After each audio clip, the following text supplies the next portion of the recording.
네, 안녕하세요. 신박사 인사드리겠습니다. 2020년 10월 15일 장마감 보기 방송 하도록 하겠습니다. 오늘 시장, 양시장 모두 적지 않게 좀 밀렸죠. 예, 다들, 최근에 많이 올랐던 뭐 BBIG 업종 위주, 그리고 이제 거기에 뭐 더해서 5E 업종 정도, 이렇게 좀 많이 빠진 것 같은데요.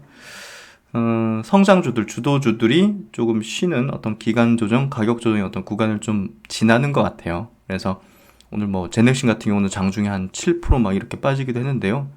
뭐 그만큼 이제 많이 올랐기 때문에 차익 물량 나오는 어떤 흐름인 것 같고요.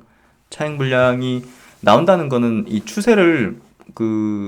추세가 꺾인다거나 이제 붕괴되는 게 아니라 일단은 그 조정을 이제 만들어내는 그런 어떤 원리상 그런 부분이거든요. 그래서 이런 것들 뭐 그동안 많이 겪었기 때문에 뭐 개인적으로는 이런 구간이 있지 뭐 자연스럽게 이렇게 넘어가는데, 또 최근에 주식을 시작하신 분들은 주식을 뭐 코로나 이후 사가지고 계속 올라오기만 했잖아요. 그러니까 하락하는 거에 대해서 굉장히 좀 받아들이기가 쉽진 않을 거예요.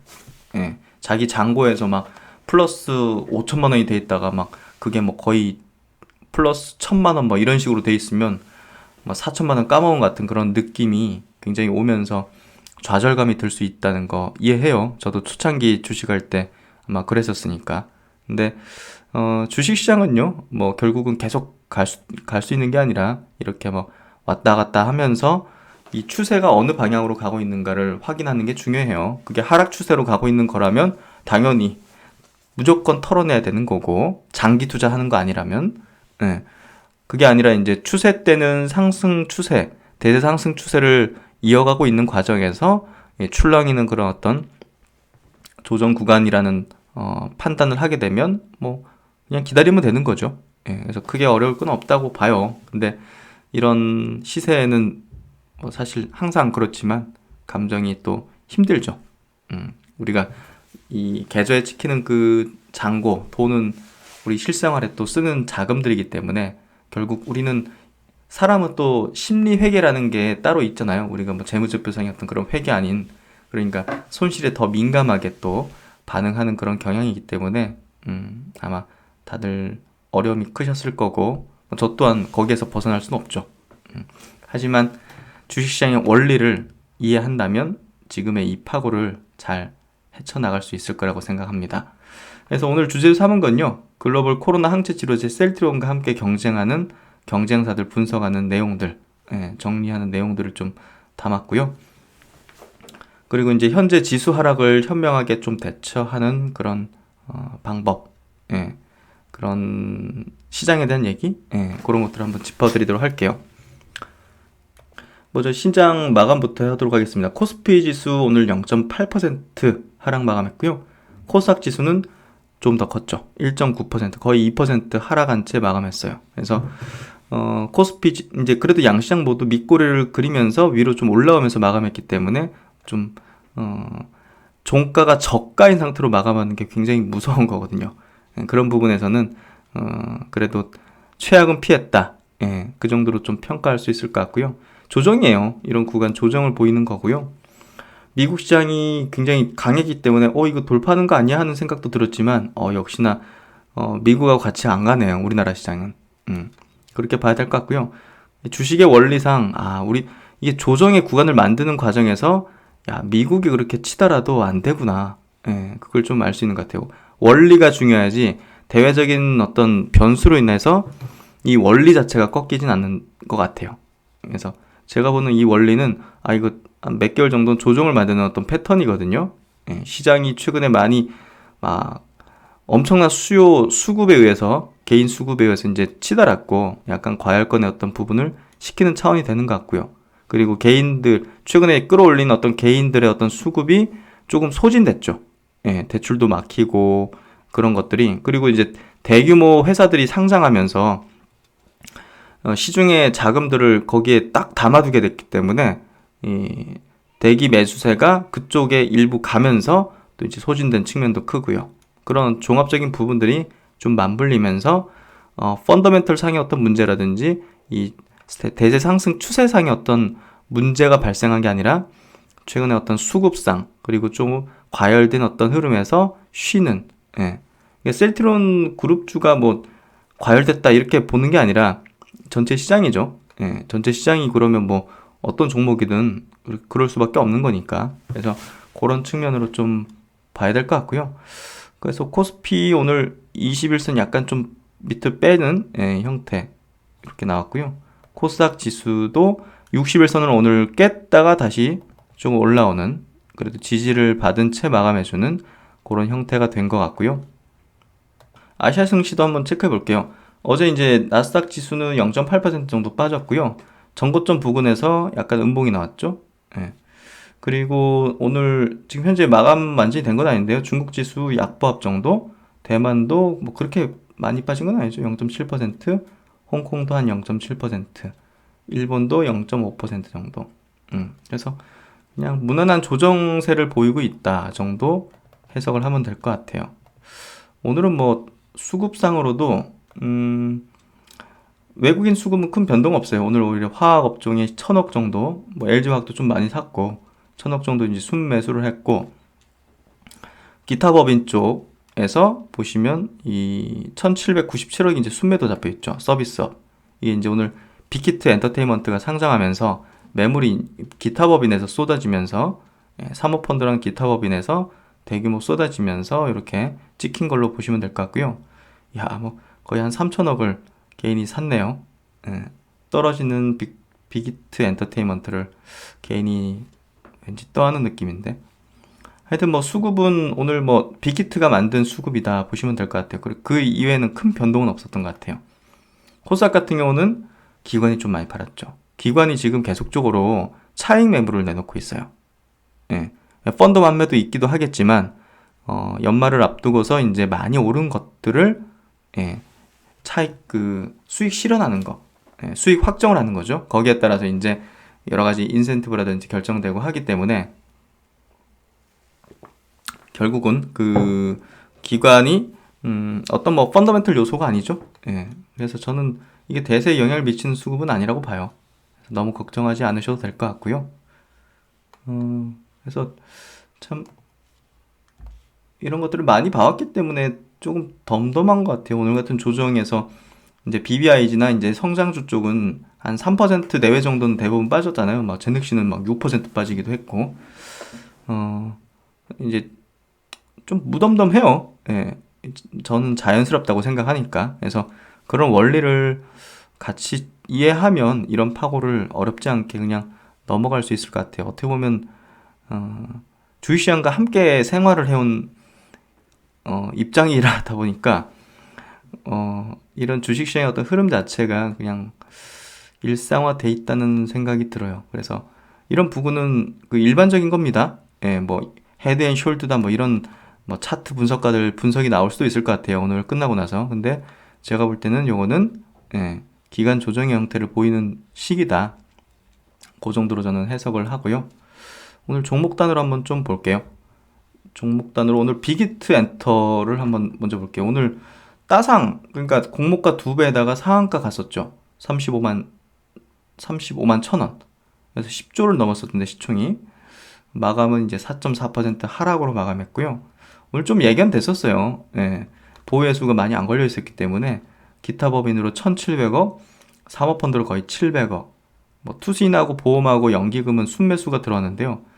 아마도 이제 코스피 200 지수 편입을 할 거니까 미리 이제 그런 패시브적인 어떤 수급이 들어오는 게 아닌가 그런 생각이 들고요. 개인이 2,400억을 다 샀죠. 근데 개인적으로는요, 아니 뭐 장기적으로는 뭐 더 갈 수도 있겠죠. 근데 그건 저도 모르겠지만 모르겠어요. 이거를 오늘 왜 뻔하게 이렇게 이제 따상 깨지면 밀리는 거거든요. 이거는 물량 쏟아지는 게 당연한 건데 참 이거를 안 사는 게 나은데 하여튼 뭐 약간 좀 당분간은 좋지는 않을 것 같아요. 시세가 그렇게 좀 생각이 되고요.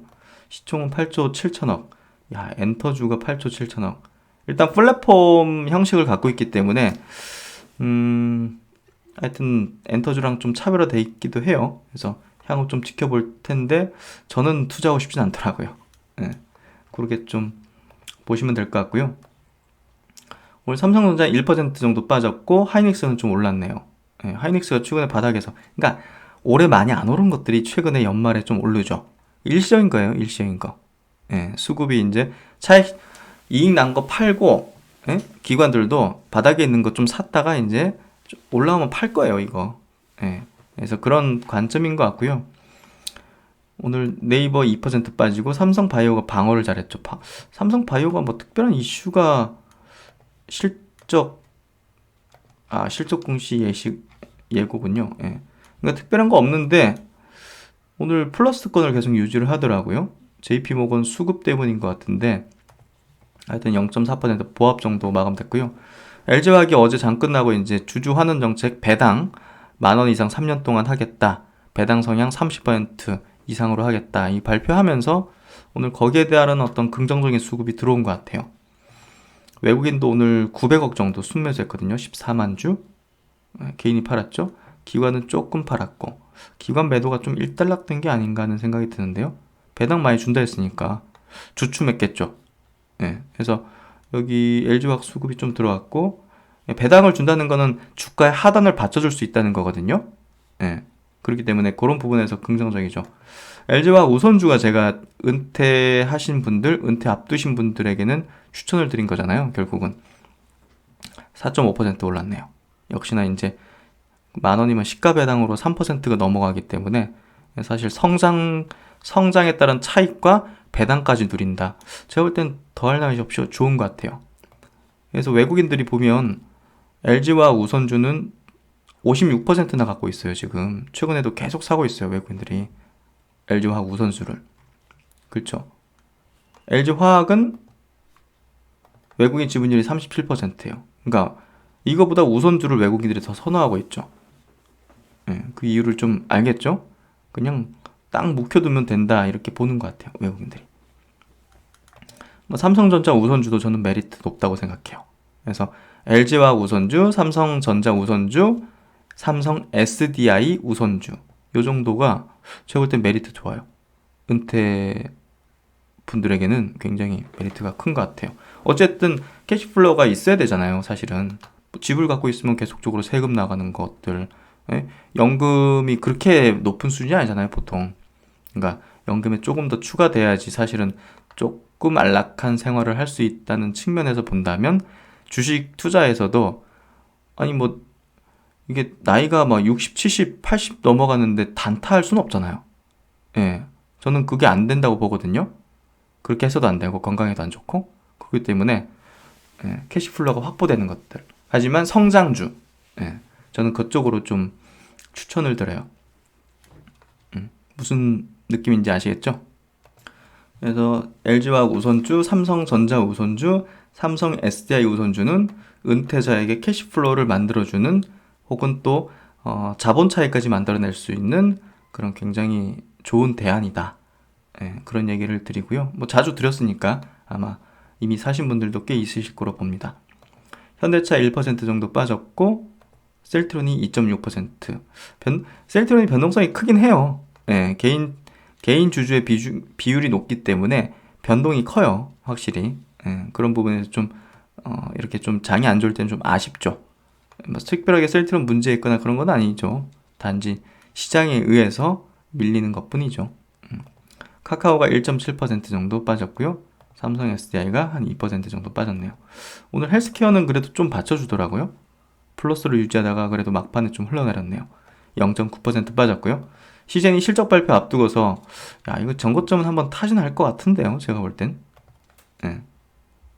그래서 수급도 나쁘진 않거든요. 그런 부분에서 본다면 틀어야 할 것 같아요. 알테오젠이 5% 정도 빠졌고 HLB 3.7% 빠졌고 셀트론 제약이 3% 빠졌죠. 변동성이 크니까. 카카오게임즈 4%, 제넥신이 오늘 6% 정도 빠지면서 밑꼬리를 좀 크게 그렸고 8.6%까지 저점 찍었고요. 저는 뭐라고 표현하면 좋을까? 일반적인 케이스예요. 조정받을 때. 한번 이렇게 하락하고 나서 조정 이렇게 반등하다가 주요 이평선 저항받고 다시 그 지점까지 한번 찔러주는 형태. 일반적인 케이스고 여기서 한 번 더 빠지면 그건 일반적인 케이스까지는 아니고 시간 좀 필요하겠구나 이렇게 볼 수 있는 케이스로 가는 거거든요. 그렇게 좀 이해하면 될 것 같아요. 그리고 대한유화 오전에 제가 스마트 리포트 짚어드렸는데 2% 정도 빠졌는데 저는 괜찮은 것 같아요. 예, 한번 보시면 좋을 것 같고요. 헬스케어도 한번 볼게요. 헬스케어 0.9% 정도. 아까 봤지. 예. 요 정도 종목은 요 정도 보면 될 것 같고요. 여러 가지 연말에 이제 수급 요인들 붙고 또 이제 BBIG 성장주 주도주들이 좀 조정받으면서 일단은 지루한 좀 장세, 예, 왔다 갔다 하는 장세가 좀 되는 것 같아요. 차분히 이 구간 잘 이겨내면서 놓치지 않아야 된다 생각해요. 예. 그렇게 좀 오늘 시장 상황은 요 정도 체크를 하도록 하겠습니다. 그럼 본문 내용으로 들어가도록 하겠습니다. 지금 코로나 사태가 지금 전 세계적으로 굉장히 심각해지고 있죠. 여기 프랑스 같은 경우는 코로나 비상 사태를 선포를 했어요. 그래서 통금이라고 하죠. 예, 9시 이후 이제 통행 금지죠. 예, 통행 금지가 내려져가지고 벌금을 내야 되더라고요. 그래서 굉장히 좀 심각한 상황이고 몇만 명씩 지금 증가하잖아요. 유럽이. 지금 휴가철 지나고 나서 확진자가 뭐 확 그냥 늘어나 버리고 있고 지금 독감 시즌 맞아가지고 그냥 뭐 겹친 거죠. 예. 그런 흐름이 지금 진행되고 있고요. 전 세계적인 흐름 한번 볼까요? 코로나 상황을 한번 볼게요. 그 국내 상황은요. 지금 어제자 110명이죠. 예, 그러니까 100명 내외 정도. 우리나라는 그래도 조금 안정권, 예, 가을 돼가지고 독감 시즌 맞아서도 잘 방어가 좀 되고 있는 것 같고요. 세계 현황을 보면 그래도 좀 20만 명대로 좀, 이거는 집계가 안 돼서 그렇구나. 인도 이런 데 집계 안 돼가지고 30만 명대 유지되고 있다고 보면 될 것 같고요. 미국이 5만 명대 다시 늘어나기 시작했고, 브라질, 러시아도 1만 명대, 아르헨티나 같은 이런 남미 국가에서도 이제 굉장히 좀 폭증하는 그런 흐름을 보여주고 있는 것 같고요. 프랑스가 2만 명대, 영국이 17,000명, 이렇게 상당히 좀 증폭되고 있네요. 이탈리아가 5,000명, 6,000명, 이렇게. 그래서 전 세계적으로 지금 확진이 더욱 가속화되고 있는 흐름을 보여주고 있어요. 그래서 치료제 백신에 대한 어떤, 기대를 더욱 높일 수밖에 없고, 빨리 만들어져야겠죠. 예. 그리고 이제 셀트리온 소식인데요. 최근에 이제 일라릴리 이제 임상이 중단되고 존슨앤존슨도 뭐 백신 중단되고 막 이런 사태 때문에 증시가 조금 위축되는 그런 모습을 보이지 않습니까? 그래서 이제 어제 같은 경우도 그 셀트리온에 대한 영향력을 좀 보인 것 같아요. 그런 내용들이 같은 항체 치료제를 개발하는 뭐 셀트리온도 뭐 약간 좀 위험할 수 있는 거 아니냐 이런 어떤 심리들이 좀 작용됐던 것 같은데 이 기사를 좀 보면 뭐 차질 없이 잘 진행되고 있는 걸로 보여지거든요. 뭐 특별히 문제될 건 없잖아요. 사실 릴리사가 어떻게 보면 경쟁에서 좀 중도 하차했다? 그런 식으로 좀 보면 될 것 같기 때문에 셀트론의 어떤 악재라기보다는 오히려 셀트론에게 우호적인 상황이 아닐까 하는 생각이 들고요. 임상 중단 릴리는 병용요법이지만 단독요법 셀트론은 이상부다.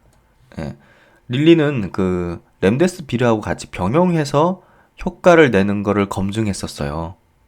왜 그렇게 했는지는 뭐 거기 뭐 연구자들만 알겠지만 셀트론은 이제 단독요법이란 말이에요. 렘데스비르랑 같이 병용해서 그게 아니라 그렇기 때문에 여기보단 병용하면 예상치 못한 뭐 어떤 안정성이라든지 이슈가 튀어나올 가능성이 높다고 해요. 어찌됐든 하나의 그 기전이 아니라 뭐 릴리 사건은 항체 치료제고 거기 거는 이제 렘데스비르는 항바이러스제니까 이게 이제 서로 보완 역할도 하지만 뭐 충돌할 수도 있는 거죠. 그런 부분에서 뭔가 예상치 못한 상황이 발생했던 것 같아요. 그래서 안정성 문제로 인해서 효능 문제가 아니라 안정성 문제잖아요. 이건 심각한 거죠. 일시 중단됐지만 셀트론 항체 치료제 임상은 순항하고 있는 것으로 파악됐다. 미국 제약사 일라이 릴리는 안정성 문제 발생에 따라 코로나19 항체 치료제 임상 3상 시험을 중단한다고 밝혔다. 아직까지 임상 중단에 구체적인 문제가 무엇인지에 대해서는 밝혀지지 않은 상황이지만 코로나19 항체 치료제 개발 일정은 다소 미뤄질 전망이다. 이에 일각에서는 셀트론이 개발 중인 코로나19 항체 치료제 CTP59도 이상이 생길 수 있는 건 아니냐는 우려의 목소리가 나왔다. 그러나 셀트론의 임상은 릴리가 진행한 임상과 차이가 있어 안정성 문제에서는 비교적 자유로운 것으로 확인됐다.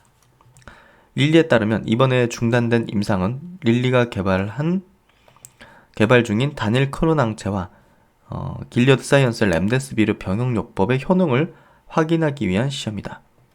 비교 대상은 렘데스비르 단독 투여군 및 위약군, 요걸 이제 대조군으로 삼았네요. 이제 어설픈 이야기 나와 있으면 이렇다니까요. 그거보다 더 좋은 효능이 나와야 이제 승인을 받을 수 있는 거니까 그런 거죠. 반면 셀트론은 항체치료제 CTP59를 단독으로 투여하는 단독요법으로 임상을 진행하고 있다. 셀트론에 따르면 단독요법 임상이기 때문에 이상 반응 등의 안정성 문제가 생길 가능성이 상대적으로 낮다. 그래서 이미 뭐 여러 동물 실험부터 해가지고 일상까지 완벽하게 모든 프로세스를 거치면서 올라오고 있잖아. 릴리는 사실 동물 인성도 안 하고 그냥 건너뛰고 올라온 거거든요. 그러면서 뭐 병용까지 하다 보니까 사실 좀 왜 그렇게까지 너무 속도에 치우친 거죠. 과거에 이제 그런 우려를 해드렸잖아요. 야, 너무 저기 속도를 건너뛰고 하는 거 나중에 어떤 기업에서는 분명 문제가 발생할 가능성이 높을 것 같다 했는데 결국 이렇게 후기로 들어오니까 안정성에서 문제 생기는 기업들이 지금 계속적으로 나오고 있잖아요. 결국은 모든 게 그런 것 같아요. 정석대로 가는 게 결국은 가장 빠른 것 같아요. 주식 투자하는 것도 마찬가지로 그냥 정말 기업의 가치와 성장과 실적과 그런 부분에 주안점을 두고 장기적인 어떤 안목으로 투자를 하는 게 정말 정석이잖아요. 근데 저도 많은 방식으로 투자를 해왔고 주변에서도 많이 봤지만 결국은 승자는 이렇게 정석대로 하는 사람이지 막 중간에 막 운 좋아서 크게 벌기도 하고 뭐 그냥 있잖아요. 단기적으로 막 그냥 그런 거 잡아가지고 막 벌기도 하고 1년 동안 막 크게 벌었지만 그 나중에 뭐 그 방식을 계속 써도 안 벌리는 경우도 생기고 결국은 시황이 또 안 좋아지거나 시황에 따라서 딱 변동하고 막 계좌가 그런 거 아니라 진짜 기업의 가치의 성장에 꾸준한 어떤 중장기적인 어떤 동행길을 갔던 사람들이 큰 부를 내지 사실 뭐 중간중간에 이렇게 좀 번 사람들은 약간 요행이지 그게 큰 부를 낳게 되지는 않는 것 같더라고요. 그 순간순간에 큰 돈을 만지게는 만들지만 뭐 그렇게 만지고 뭐 주식을 떠난 것도 아니고 계속 하기 때문에 횟수가 반복되면 자신의 실력은 드러나기 때문이거든요. 횟수가 이제 뭐 한 5번 해가지고 투자해가지고 돈 벌었다 하더라도 뭐 5번 투자해서 돈 벌고 떠나지는 않잖아요, 시장을.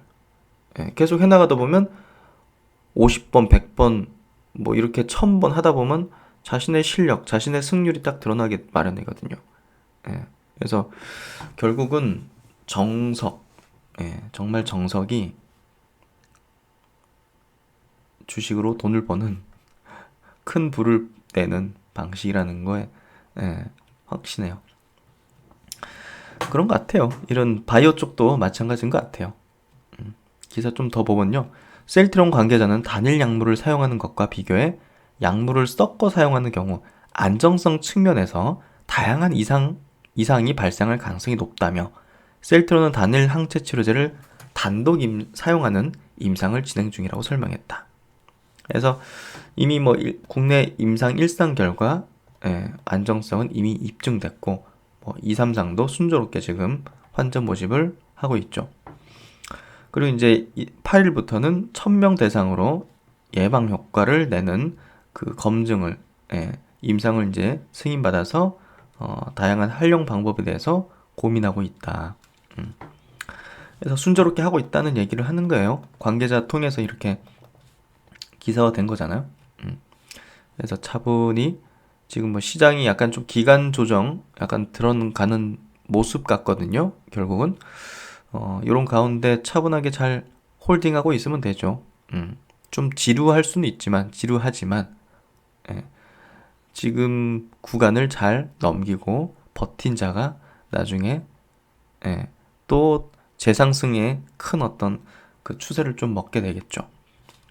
그렇게 보시면 될 것 같고, 오늘 뭐 셀트론 관련된 리포팅이 좀 많이 나왔어요. 먼저 그 하나금융투자 리포팅을 좀 보면요. 셀트론 3분기 실적도 이상무 해서 이제 실적 시즌 들어가지 않습니까? 그래서 그런 부분에서 이제 실적 관련된 프리뷰 좀 나오는 것 같고요.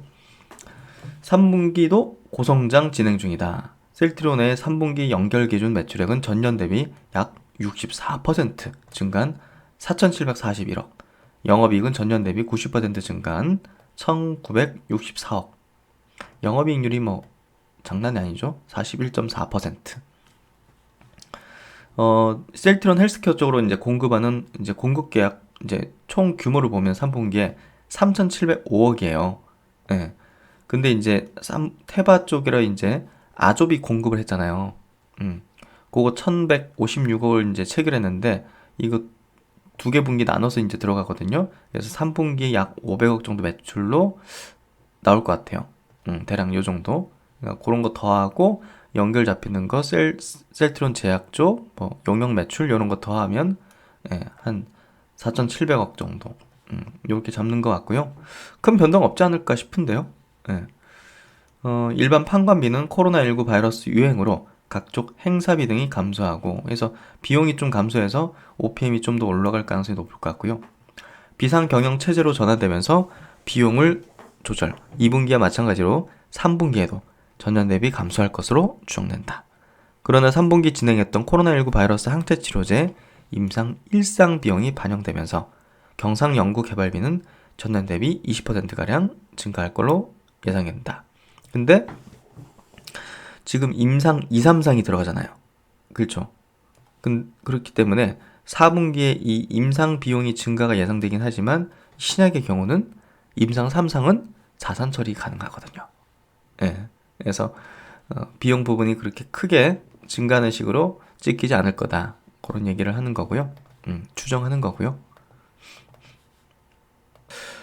그리고 이제 이번 3분기 그리고 4분기에 그 셀트론과 뭐 헬스케어도 마찬가지로 중요한 실적의 포인트는 램시마 SC라고 보면 될 것 같아요.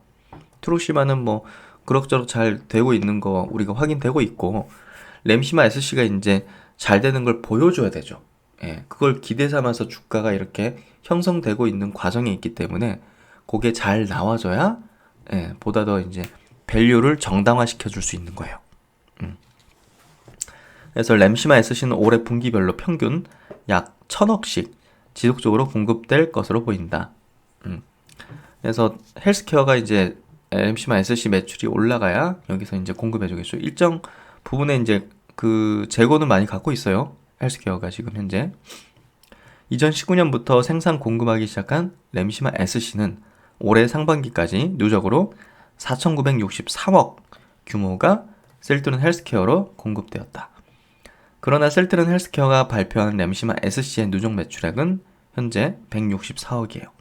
그러니까 전부 다 이제 거의 다 지금 재고로 이제 쌓여 있는 거죠. 공급된 램시마 SC 상당 부분이 셀트론 헬스케어 재고로 쌓여 있는 셈이다. 그러나 의약품의 경우 약 9개월치 물량을 재고로 확보하는 것이 안전하게 제품을 공급할 수 있는 수준이라는 점을 고려할 때 밀어내기라고 볼 수만은 없고 뭐 이게 뭐 당연한 거죠. 3분기부터는 이탈리아, 스페인, 프랑스 등 규모가 큰 국가로 램시마 SC 판매 지역이 추가되고 7월 염증성 장질환 적응증을 획득하면서 4분기에는 램시마 SC 판매가 유의미하게 발생할 수 있을 것으로 기대된다. 의약품은 쇼티지보다는 재고 축적이 오히려 낫다. 해서 4분기 큰 지역에 유럽의 큰 지역에 램시마 SC 판매가 추가되는 부분 4분기 실적을 좀 기대하자는 그런 얘기로 좀 보시면 될 것 같아요. 3분기까지는 램시마 SC 매출을 크게 기대할 수는 없는 거고 공장 비즈니스는 꾸준히 캐파가 증설되어야 한다. 결국 계속적으로 이렇게 생산 그 매출 규모가 늘어났기 때문에 공장 캐파가 당연히 증설이 돼야죠. 예, 그래서 3공장에 대한 그 계획을 발표했지 않습니까? 2020년 셀트론의 탑9 고성장은 이미 예정되어 있었다. 작년에 어느 정도 좀 예상을 했죠. 예. 2019년까지 1공장 5만 리터, 2공장 9만 리터의 생산 캐파만을 보유하고 있던 셀트론은 2019년 4분기 1공장 5만 리터를 추가 증설하고 싱가포르 론자 CMO 8만 리터를 확보하면서 2020년에는 27만 리터 생산 캐파를 확보하였기 때문이다. 공장 비즈니스의 탑라인 증가는 캐파 증설과 직결된다. 론자 싱가폴 공장은 아직 풀 캐파 가동은 아닌 것으로 판단된다. 2021년에도 꾸준한 매출 증가는 지속 유지될 수 있을 것으로 보인다. 기존 제품의 가격은 다소 조정받을지라도 물량은 꾸준히 Q가 이제 계속 증가하는 것이고, 램시마 SC의 본격적인 성장은 2021년도부터 가능할 것으로 기대되기 때문이다. 여기에 올해 3월 유럽 EMA에 허가 신청서를 제출한 휴미라 바이오시밀라의 허가 시점은 내년 2분기로 연내에는 생산을 시작할 것으로 예상된다. 결국 생산해야 할 품목의 숫자와 물량이 증가할 것이기 때문에 셀트론의 꾸준한 캐파 증설 및 확보는 필수적이다. 셀트론은 3공장을 국내에 건립할 예정으로 현재 인천시와 협의 중이다. 공장 완공까지 약 5년 정도의 시간이 소요되므로 미국에 위치한 CMO 추가 계약도 검토 중이다. 매년 신제품 출시와 꾸준한 생산 캐파 확보로 중장기적으로 셀트론의 매출은 매년 지속적인 성장이 가능할 것으로 기대된다. 그래서 하나금융투자에서 오랜만에 셀트론 리포팅이 좀 나왔고요. 실적에 대한 전망을 좀 했고, 뭐 지속적인 성장이 뭐 내년에도 좀 예상이 된다. 그 관건은 램시마 SC다. 그래서 램시마 SC가 4분기에 어느 정도 좀 실적이 나오는지를 확인하는 게 중요할 것 같아요. 그게 확인되면 아마 주가에도 영향이 있겠죠. 예. 근데 일단은 잘 나와야 되죠. 4분기 잘 나와야 된다고 보고요. 3분기에 램시마 SC 매출 잘 안 나오는 거에 대해서는 크게 그렇게 우려할 필요는 없다고 봐요. 그리고 이제 차기 이제 바이오시밀러죠. 졸레어 쪽하고 스텔라라. 지금 뭐 개발 현황, 그리고 이제 경쟁 개발사의 현황을 좀 보면요. 졸레어 쪽은 지금 이제 천식 이제 쪽이죠. 천식 쪽 보시면 임상 3상 지금 셀트론이 진입을 했고요. 지난 7월에. 나머지 회사들은 뭐 빅플레이어가 아니죠. 사실 경쟁 대상은 아니라고 보고요. 뭐 3상 진입 예정이고, 뭐 소렌토 테라피틱스 같은 경우는 중국 내 임상 3상이 종료돼서 파트너사와 뭐 개발 중이다. 뭐 중국 내잖아요. 글로벌이 아니라. 그래서 경쟁 대상이 지금 현재 빅플레이어 중에서 없다고 보면 될 것 같고요. 스텔라라 바이오시밀러, 이게 이제 매출 규모가 굉장히 크죠. 셀트론이 지금 임상 1상에 지난 6월 달에 진입을 했고요. 다른 기업들 보면 큰 기업이 없어요. 다 이제 조그만 기업들, 빅플레이어가 없기 때문에 사실 이런 데는 왜 셀트론과 경쟁 대상이 아니다 얘기하면 판매 부분에서 제대로 하기 좀 쉽지는 않기 때문이에요. 그래서 그 기술도 이제 어떻게 보면 평판 자체도, 이 바이오시밀러 쪽에 대한 어떤 평판 자체도 셀트론만큼의 형성이 되지 않기 때문에 그만큼 또 침투 속도도 빅플레이어나 셀트론보다는 낮을 수밖에 없고, 그런 부분에서 먼저 하더라도 사실 셀트론에 뒤질 가능성이 높아요.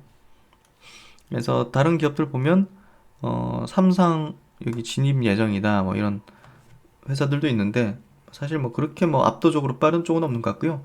역시나 빅플레이어 포함해서 셀트론이 퍼스트 무버다, 그렇게 좀 이해하면 될 것 같습니다. 결국 이런 것들이 향후 높은 밸류를 계속 정당화시켜 줄 수 있는 그 기대감을 만들어내는 거죠. 그리고 이게 실적으로 나오면 또 그 다음은 또 차세대 바이오시밀러에 대한 기대 가치로 밸류를 또 정당화시키고, 이거 뭐 계속 매년마다 한 개씩 낸다고 하니까 뭐 결국은 높은 밸류가 계속 정당화 될 걸로 보여지고요. 그 다음 헬스케어 쪽입니다. 3분기 양호한 실적 달성이 기대되지만 해서 점점점이에요. 한번 내용을 볼게요.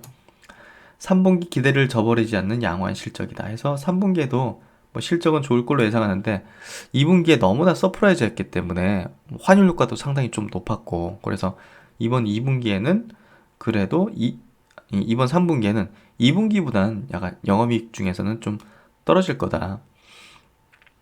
그래도 이제 전년 대비해서는 266% 증가한 영업이익은 780억 정도, 매출액은 4,200억 정도를 이제 전망을 하고 있고요. 2분기 영업이익률이 20% 넘었죠. 경이적인 수치였고, 이번에는 정상화돼서 18%. 예.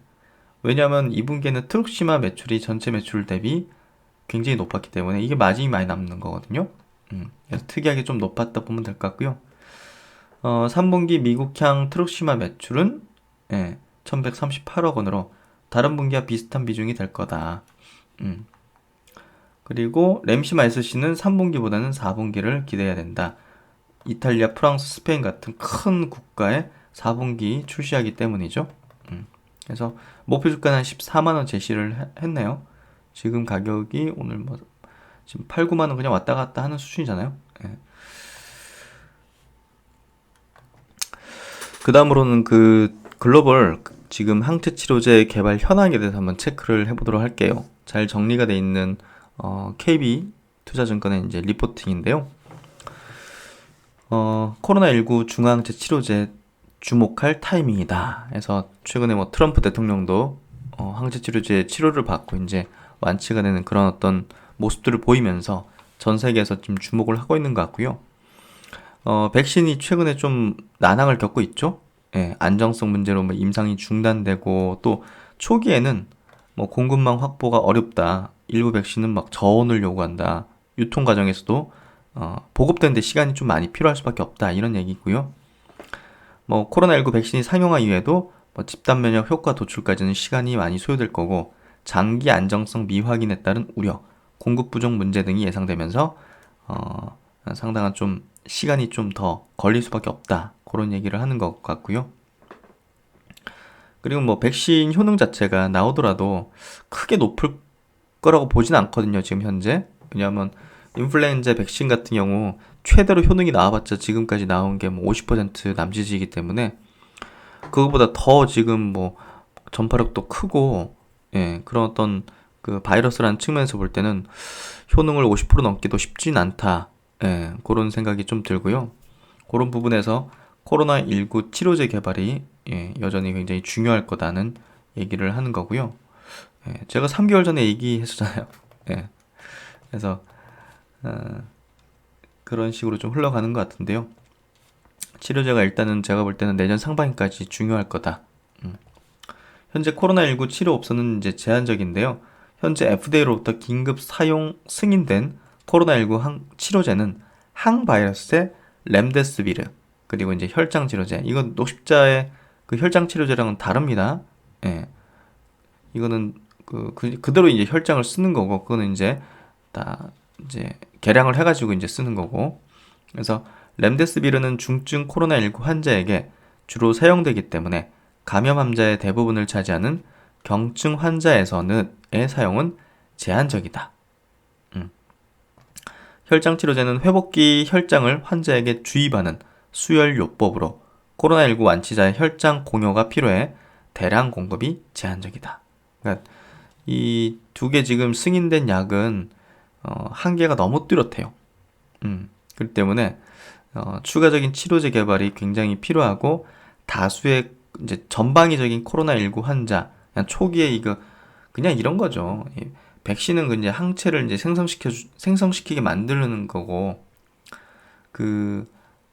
이제 항바이러스제 요 렘데스비르는 그 바이러스가 이제 증식되는 걸 교란시켜 가지고 막는 식이고, 예, 더 이상 복제가 안 되게. 예, 혈장 치료제는 이제 뭐 너무 이제 공급이 한정적이고, 예, 그래서 다 이제 어떤 한계점을 좀 갖고 있는데, 항체 치료제는 이 몸 안에 직접적으로 이제 항체를 집어넣는 거잖아요.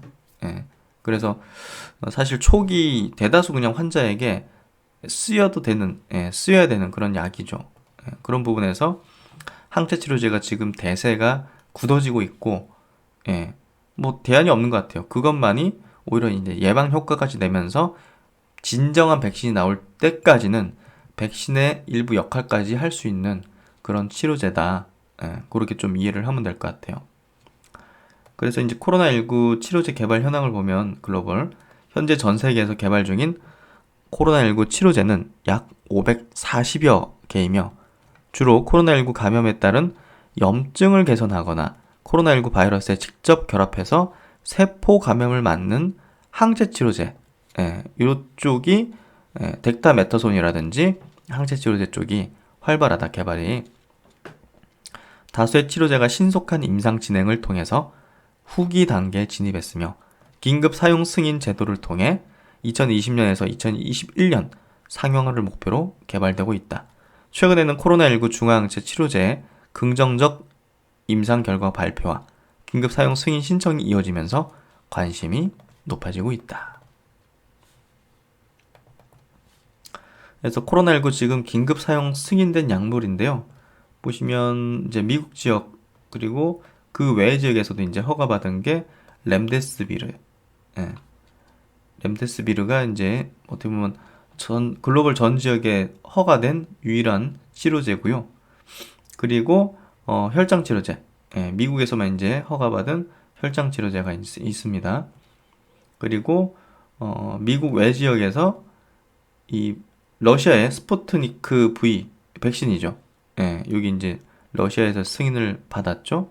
그리고 뭐 미국의 지역에서 이제 덱타메타손 이런 것들 염증 치료제 이런 것들이 이제 승인 긴급 사용 받았고요. 나머지는 이제 뭐 알려지지 않은 그 해당 국가에만 그냥 국한된 그런 어떤 약들이네요. 그렇죠. 그래서 보편화되지 못하고 있는 거고 그냥 대증요법적인 어떤 측면으로 이제 쓰이고 있는 것 같아요. 그래서 결국은 렘데스비르 그리고 덱타메타손 정도가 긴급 사용돼가지고 조금 보편적으로 쓰이고 있다.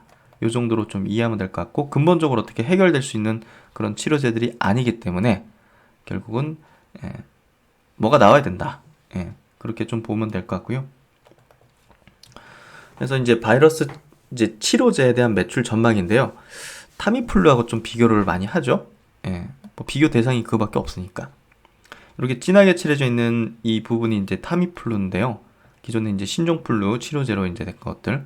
그래서 신종플루 팬데믹이 일어졌을 때 기존에 있던 약을 써보니까 이제 된 거예요. 그래가지고 뭐 잘 나갈 때는 한 1년에 3조 같이 매출을 냈던 그때도 있었고요. 그래서 상당히 많은 매출을 이렇게 꾸준하게 내왔고 특허 만료가 16년 되면서 이제 다른 제품들도 나오면서 매출이 좀 급감했죠. 지금 이제 코로나 팬데믹이 터지면서 렘데스비르가 지금 유일하게 지금 뭐 치료제로 이제 승인받았다 보면 될 것 같은데 이 예측치를 굉장히 높게 잡았네요. 보니까 30억 불이니까 야 3.6조 3.6조 내년에는 한 4조 정도 매출 낼 거다 이렇게 전망을 하고 있네요. 어떤 기준인지 모르겠지만 다른 약이 안 나온다는 전제겠죠. 다른 약이 나오면 렘데스비르에 대한 사용 예상 매출은 확 떨어질 수밖에 없고 그러니까 그만큼 지금 코로나 치료제가 나오기만 하면 매출이 몇 조가 지금 보장되는 식으로 되고 있다. 왜냐하면 아니 신종플루하고 지금 환자 수가 비교가 안 되잖아요. 그리고 지금 계속 증가되고 있잖아요. 그러니까 이건 비교 대상이 아니에요. 그리고 각국 정부들이 비축하려는 것도 어마어마하게 많고 이거 공급이 무조건 부족하잖아요. 그러니까 성공만 하면 이건 대박이다. 무조건 대박이죠. 그래서 이제 이 중화항체에 대한 어떤 설명인데요. 한번 좀 잘 모르시는 분들은 한번 보시면 될 것 같아요. 바이러스 대항한 또 다른 무기가 이제 중화항체인데요. 항체는 바이러스 등 인체를 공격하는 외부 침입 물질에 대항하는 이제 면역 시스템 중 하나죠. 바이러스가 인체에 침입하는 경우에도 면역 시스템에 따라서 중화항체가 형성된다. 중화항체는 첫 번째, 바이러스에 특이적으로 결합해서 바이러스가 인간 세포에 접근하는 것을 차단하고, 그렇죠? 두 번째, 다양한 면역 세포를 감염 부위로 이동하도록 유도하여, 면역 세포 가도록 유도하여 감염된 인간 세포를 죽이는 효과를 기대할 수 있다. 이 두 가지입니다. 그래서 중화항체를 이용해서 바이러스를 무력화하는 의약품으로는 백신과 중화항체 치료제 두 가지가 대표적이고요. 백신과 치료제의 가장 큰 차이점은 백신은 우리 몸에서 스스로 중화항체가 생성하도록 유도하여 항체가 형성되는 시점부터 예방 효과가 지속되는 거고요. 그러니까 백신 맞자마자 막 되는 게 아니에요. 한 2, 3주 뒤에 이제 항체가 형성돼서 이제 예방 효과를 한 몇 개월에서 뭐 1, 2년 이렇게 가져가는 거죠. 반면에 이제 중화항체 치료제는 이미 이제 셀트리온 뭐 리제네론 다 밖에서 만든 거잖아요. 만든 걸 이게 배양시켜 가지고 그것들을 이제 약으로 만들어서 투여를 해주는 거죠. 이미 만들어진 항체를 직접 주입하기 때문에 바이러스에 대한 즉각적인 대응이 가능하다. 이번에 뭐 트럼프 대통령 맞은 거 보면 알 수 있잖아요. 딱 코로나 걸리니까 바로 항체를 쏴준 거죠. 투여를 시켜버린 거죠. 그러니까 바이러스 수치가 확 다운돼 버린 거죠. 그래서 막 장기에 막 뭐 문제가 생기고 이런 것들을 사전에 차단시켜 버린 거죠. 바이러스가 막 서로 복제를 해가지고 이제 세포 침투하잖아요. 그거를 이제 미리 차단시켜 버린 거죠. 그래서 즉각적인 대응이 가능하다. 그냥 코로나 걸리면 무조건 이걸 쏴줘야 맞아야 돼요. 그래서 그런 부분에서 이런 어떤 백신과 치료제의 이제 간략한 차이점이 있다. 이러한 속성으로 중화항체는 체내로 주입하는 항체 용량 조절을 통해 환자 밀접 접촉자, 면역력이 취약한 고연령층, 그러니까 고연령층에 대해 가지고는 이 고용량을 쏴주겠죠, 당연히. 그래서 용량을 조절을 통해서 이렇게 한다는 거죠. 밀접 접촉자는 이제 조금 저용량이고 그런 식으로 바이러스 고위험군에게 투약해 백신으로 커버되지 못하는 감염 예방 효과를 기대할 수 있다.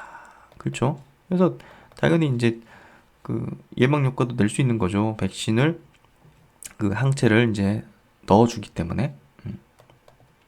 그래서 이제 중화항체의 작용 기전은요.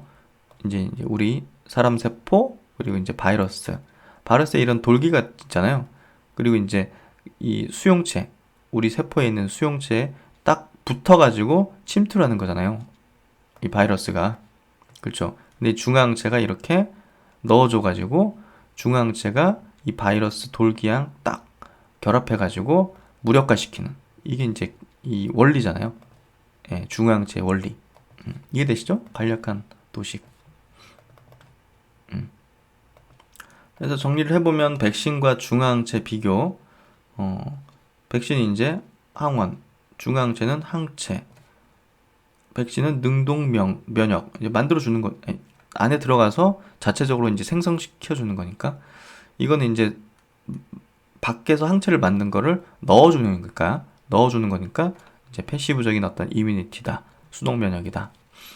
투여 대상은 이제 당연히 예방 목적이니까 뭐 미감염자고요.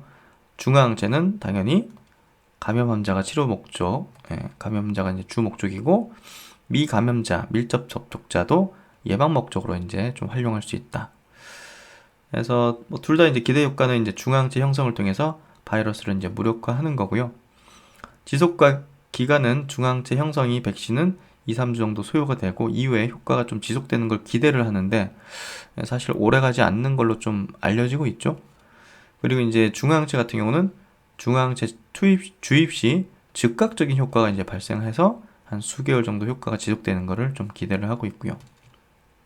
그래서 많은 기업들이 이제 둘 다 뭐 3상을 지금 진행하고 있고 아마 이제 치료제 쪽부터 아마 승인이 떨어질 가능성이 좀 높을 것 같아요. 이미 이제 긴급 사용 승인했으니까. 그래서 릴리는 일단 중단돼 버렸고 리제네론이 아마 가장 빠르게 아마 승인을 받을 것 같고요. 그 다음으로 셀트론이 지금 조금 더 임상 환자 모집이 좀 원활히 잘 되면 예, 두 번째가 될 걸로 보여져요. 그래서 그 정도 좀 예측이 되는 것 같고요. 그래서 코로나19 중환자 치료제 이제 개발 쪽에 이제 기업들을 한번 체크를 해보면요. 이미 후기 단계 이제 접어들고 있죠. 다 3상 단계고요. 일라이 릴리, 그리고 리제네론, 그리고 셀트리온, 그리고 비르 GSK 연합. 예, 이제 삼성바이오에서 이제 수주한 요 치료제죠.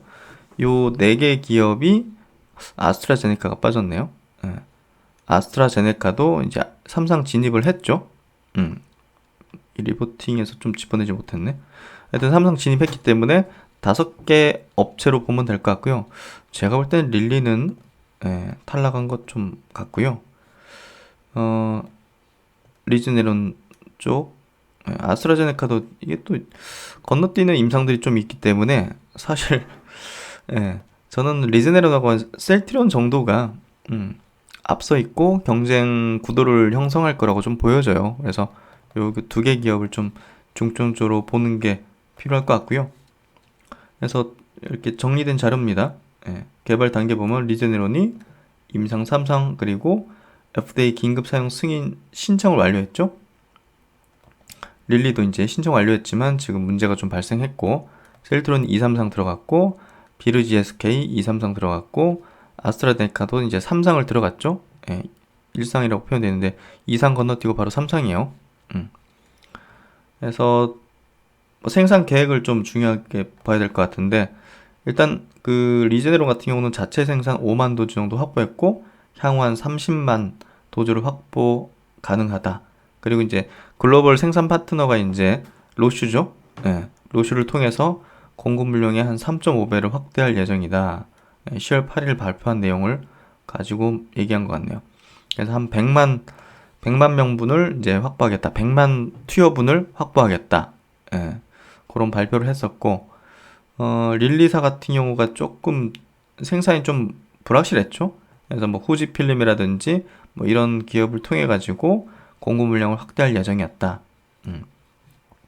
그리고 셀트리온 같은 경우는 자체 생산 공장이 있기 때문에 뭐 내년 연간으로 따지면 한 600만 명 분의 어떤 생산을 할 수 있다고 발표를 했죠. 풀로 돌리면. 그래서 일단은 12배치 정도, 한 9만 명분의 공정 검증용 생산을 이미 9월 달에 개시를 했기 때문에 긴급 사용 승인 받으면 바로 이제 일부 환자들 투여를 할 수 있는 그런 물량을 좀 갖고 있는 거죠. 그리고 이제 비르 GSK 같은 경우는 어찌됐든 뭐 삼성 바이오 쪽으로 이제 파트너이기 때문에 뭐 캐파는 충분할 걸로 보여져요. 그래서 21년도 1000만 도주. 1000만 도주? 야, 어마어마한 양인데 이 정도면. 하여튼 이런 계획을 갖고 있다고 합니다. 그리고 아스트라제네카 같은 경우는 20년 10만, 그리고 내년 100만 도주 예정이다 해서 아스트라제네카, 릴리, 리즈네론은 이제 미국과 이제 이미 계약을 맺은 상태죠. 그래서 주요 경쟁 대상인 이제 리즈네론을 한번 체크를 해보면요. 이 칵테일 요법이에요. 2가지 항체를 이제 같이 섞어가지고 이제 투여를 하는 건데요. 하나는 뭐 인간에서 뽑아낸 거, 하나는 인간화된 이제 면역쥐에서 뽑아낸 항체. 그래서 2가지를 섞어가지고 이제 사용을 하는데요. 이 2가지 항체를 썼기 때문에 뭐랄까요? 약간 단점은 가격이 굉장히 좀 비싸다는 거예요. 그런 부분이 이제 뭐 미국 정부가 무료로 이제 올해 배포한다 그러는데 그거 뭐 계속적으로 무료로 할 수는 없는 거잖아요. 그리고 뭐 다른 어떤 국가에 판매할 때까지 무료로 하진 않을 거고 당연히 그런 부분에서 본다면 이 단가가 좀 많이 나갈 거라는 거죠. 그런 부분을 좀 염두에 둬야 되기 때문에 단순히 뭐 효과 좋고 이런 것들을 하고 가격 보급 이런 원활성 이런 것들을 모두 종합해서 봐야 되기 때문에 일단 그런 어떤 페널티를 좀 갖고 있다 이렇게 좀 보면 될 것 같고요. 일단 뭐 초기 임상에서 바이러스 감소 효과를 확인했어요. 일단 효능을 확인한 거죠. 그렇기 때문에 이 긴급 사용 승인에 대한 가능성이 굉장히 높다고 보여지고요. 보시면 환자군에서 저용량과 고용량 투여군 모두 대조군 대비 바이러스 감소 효과가 한 50에서 60%가량 높게 나타났다. 그리고 감염자들의 자체 중화항체 보유 여부를 이제 확인했는데 보유하지 않은 이 고용량 투여군에서 대조군 대비 바이러스 감소 효과가 굉장히 유의미하게 나왔다. 그래서 효능이 확인된 결과를 이제 만들어냈고요. 그래서 긴급 사용 승인 신청을 이제 완료했다는 부분들, 그래서 가장 빠른 어떤 상용화를 시킬 수 있는 그런 기업이다. 그렇게 좀 보면 될 것 같고요. 지금 뭐 예방 효과 임상도 진행 중에 있어요. 다양한 대상을 타겟으로 공격적인 임상을 진행하고 있다. 이번 응급 코로나19 환자를 대상으로 한 치료 임상은 올해 말에서 내년 초 중간 결과 도출이 예상되면서 무증상 감염자 또는 감염 위험에 노출된 밀접 접촉자 등을 대상으로 예방 효과를 검증하는 임상을 내년 6월 중간 결과 도출이 예상된다. 그래서 시간이 좀 많이 필요해요. 사실은 셀트리온도 최종적인 결과를 내려면 시간이 많이 필요하죠. 내년 상반기 돼야 되는 거고, 그 전에 이제 어느 정도 확인되면 빨리 긴급 사용 승인하자, 그 얘기를 지금 계속 하는 거죠. 그래서 연내로 긴급 사용 승인을 내는 걸 지금 기대하고 있고 이제 전망하고 있고, 회사 측도 지금 희망을 갖고 있는 거죠. 그래서 셀트리온입니다. 셀트리온 지금 현재 건강한 피험자 대상으로 안정성을 확인했고요. 이상 최고 용량, 고용량에서도 이상 사례가 전혀 발생하지 않았어요. 그래서 안정성 면에서는 지금 굉장히 좀 확인됐기 때문에 그런 부분에서 릴리 같은 그런 어떤 사례가 좀 발생하긴 어렵지 않을까, 그렇게 좀 생각이 되고요. 올해 내로 이제 임상 2, 3상 결과 도출을 해서 긴급 사용 승인 신청을 하고 내년 초 승인 받는 기대를 좀 하고 있다. 그렇게 좀 얘기를 하고 있는 것 같고요. 우리나라뿐이 아니라 이제 미국이든 유럽 쪽도 같이 임상 들어가니까 그쪽에도 이제 긴급 사용 승인을 내야 되는 거잖아요. 그렇기 때문에 그쪽도 이제 하나씩 다 내게 되면 결국은 승인 떨어지는 건 내년 초 정도 될 거다. 그렇게 좀 예상을 하는 거고요. 그래서 지금 한국을 포함한 최대 12개 국가에서 1000여 명 이상의 환자를 대상으로 진행이 예상된다. CTP59에 대한 임상 2, 3상 중간 결과 도출은 올해 내로 예상되며 긍정적 결과 도출 시 긴급 사용 승인 신청이 기대된다. 이렇게 좀 보면 될 것 같고요. 일단 생산에 도입했다는 부분들, 그래서 외신에도 많이 이제 보도가 되고 있고, 외국에서도 셀트리온에 대한 어떤 존재, 진행을 이제 알고 있기 때문에 주목을 많이 하고 있다고 보여지고요. 다만 조금 아쉬운 건 다른 어떤 큰 빅파마들, 아스트라제네카라든지 릴리나 리제네온 이런 기업들처럼 환자 모집이 빠르게 좀 되지 않는 거, 그거는 이제 기업의 어떤 브랜드 가치가 낮잖아요. 그런 기업보다는. 그러다 보니까 사실 미국이나 영국 제약사에 환자가 좀 몰리겠죠. 그런 부분들은 좀 감안을 해야겠지만 어찌됐든 유럽에서 인지도가 그래도 있는 거니까 의사들이 좀 권유할 수 있겠죠. 그래서 좋은 결과가 나오면 참 좋겠습니다. 우리나라 국민을 위해서도 그렇고 전 세계 인류를 위해서도 셀트리온이 큰 역할을 해줄 가능성이 높아지고 있다고 생각되고요. 지금 요즘 계속적으로 코로나 관련된 외신 뉴스들을 보면 섬뜩해요. 정말 섬뜩한 것 같아요. 정말 무서운 것 같아요. 그쪽. 그래서 어디 유럽에 여행 가려면 진짜 한 5년은 지나야지 갈 수 있는 거 아닌가? 그런 생각이 들 정도예요, 사실은. 그래서 셀트리온이 이번에 꼭 성공을 했으면 좋겠어요. 그래서 최근에 조정 장세 좀 많이 필요하시고 어렵죠. 많이 어려운 어떤 흐름인데요. 제가 계속적으로 어제도 이제 요 표를 보여드렸잖아요. 제가 이제 직접 만들어서 이제 표를 이제 보여드렸잖아요. 그러니까 이런 구간인 거예요, 사실은. 이런 구간들.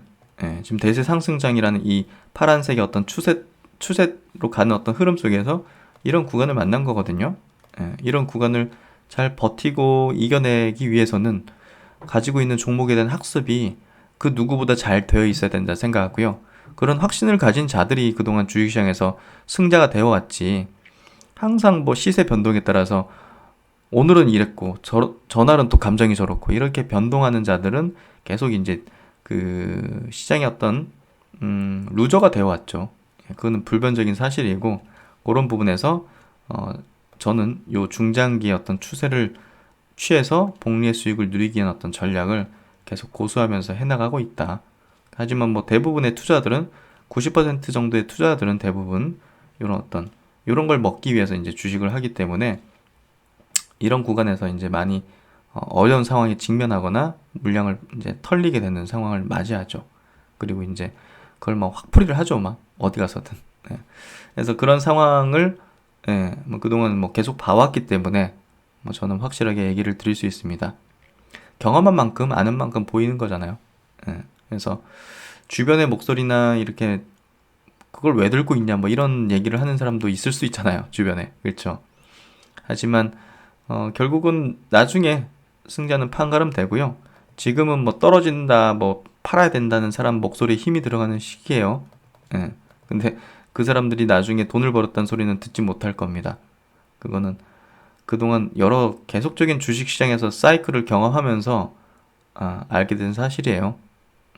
그래서 그런 것들을 좀 이해하신다면 이 구간을 현명하게 아마 함께 헤쳐나갈 수 있을 거라고 생각합니다. 그렇죠? 하여튼 오늘도 정말 수고 많으셨고요. 힘내시고요. 그리고 즐겁고 맛있는 저녁 시간 식사 되시고요. 신 박사는 다음 시간에 또 좋은 내용으로, 현명한 내용으로 찾아뵙도록 하겠습니다. 감사합니다.